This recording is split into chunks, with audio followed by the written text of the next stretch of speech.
Set! Go! Barely a second had passed before Dad was well ahead of the pack. By the time he'd reached Mum, who, with her specialist knowledge of baton-passing technique, had already started a slow jog, he was about a bus distance away from his closest rival, a girl Col's age. Baton successfully passed, Mum speeded up, her legs a blur of motion. It was now that Col's body began to move.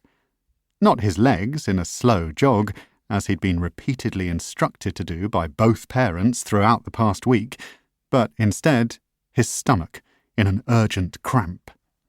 It felt like it had shrunk to the size of an apple and was desperately trying to swap places with his heart.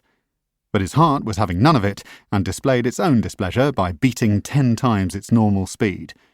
His watch vibrated an alert, but he dared not look in case it suggested he call an ambulance. Mum had turned the bend and was rushing down the straight like a lycra flood towards Col. Now really was the time to start moving. The kindly parent in the lane to his left, up ahead, said as much. "I know," said Col. At least that's what he'd intended to say. What emerged was more like, "Gagalagawa."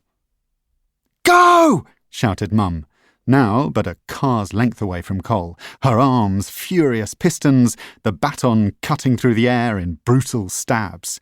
Her face was tight and strawberry red, and in no mood to be dealing with Colin being Colin. And Col did want to go.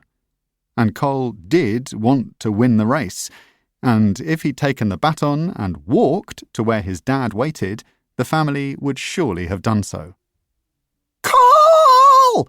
shouted his father from his position round the track, the word sounding like a baby's scream. A really angry baby.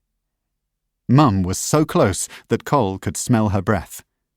He wanted to move. The only problem was that his legs didn't. They could have been made of wet sand for all the use they were to him. Mum could have continued running. She could have dodged round her son, missed him out of the relay altogether, and handed the baton directly to Dad. She didn't, though. Had she thought Col might break into a sprint at the last minute? Mothers are forever optimistic. They have to be. Alternatively, she could have stopped. She could have asked Col if he was okay, and why he was gurning in that ridiculous way. But whatever she was thinking, she didn't stop. Not until she'd collided with Col, knocking him to the grass with an oof, and landing on top of him in a barrage of sweat and sportswear. "Ow!" said Col. "My bits!" "First aiders to lane 1!" shouted the woman with a loud voice from the other side of the track. Col's mum was sharp and bony, all elbows and knees digging into the soft parts of her son's body. But this wasn't the greatest pain. The greatest pain, burning like a star in the centre of Col's skull, was the knowledge of what would surely follow. A telling off. Chapter 2. "Were you trying to be funny? Was that it? You know, Col, there's enough going on in the world at the moment without having to worry about you."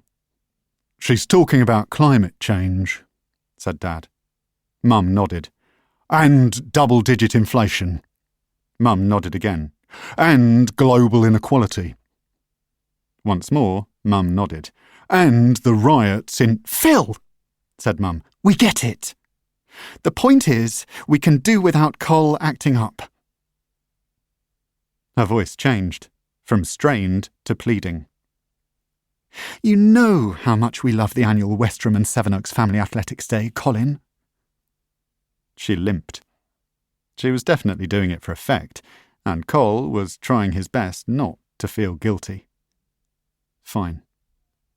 She'd sworn when Dad had pulled her off Col, something he couldn't remember having heard before, but it hadn't really been that violent a collision. She'd turned her ankle, she'd claimed. People, we've all turned our ankles. I did so only last week, during a regrettable incident outside a sushi restaurant.